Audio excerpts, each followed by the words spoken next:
അവർ ഹോസ്പിറ്റലിലേക്ക് പോയിക്കൊണ്ടിരിക്കുന്ന സമയത്ത് ഈ അപകടം പറ്റിയ സയൻറ്റിസ്റ്റിൻ്റെ കണ്ണൊക്കെ ഒരുമാതിരി വല്ലാത്ത അവസ്ഥയിലേക്ക് മാറുകയാണ്.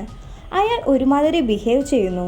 ഉടനെ തന്നെ അയാളുടെ ശരീരത്തിൽ നിന്നും എന്തോ ഒന്ന് വന്ന് ആംബുലൻസിൽ ഉണ്ടായിരുന്ന പോലീസുകാരിയെയും ഡ്രൈവറെയും അറ്റാക്ക് ചെയ്യുകയാണ്. അങ്ങനെ ആ ആംബുലൻസിന്റെ നിയന്ത്രണം വിട്ട് ആക്സിഡന്റ് സംഭവിക്കുന്നു.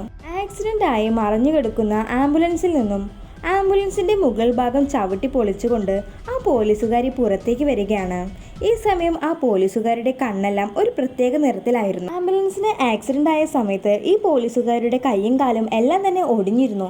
എന്നാൽ അതെല്ലാം തന്നെ തനിയെ ശരിയാകുകയാണ്. അങ്ങനെ അവൾ ആ റോഡിലൂടെ മുന്നോട്ട് നടന്നു പോയിക്കൊണ്ടിരിക്കുകയാണ്. ഈ സമയത്ത് മനസ്സിലാക്കാം അവൾക്ക് എന്തോ പ്രത്യേക തരം പവർ ലഭിച്ചിട്ടുണ്ട് എന്ന്. അങ്ങനെ അവിടെ സീൻ കട്ടാക്കുന്നു.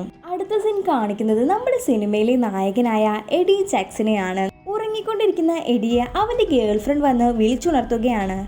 എഡിക്കാണെങ്കിൽ കുറച്ച് മടിയൊക്കെ ഉണ്ട്, എങ്കിലും അവൻ ജോലിക്ക് പോകണ്ടേ എന്ന് കരുതി എഴുന്നേൽക്കുകയാണ്.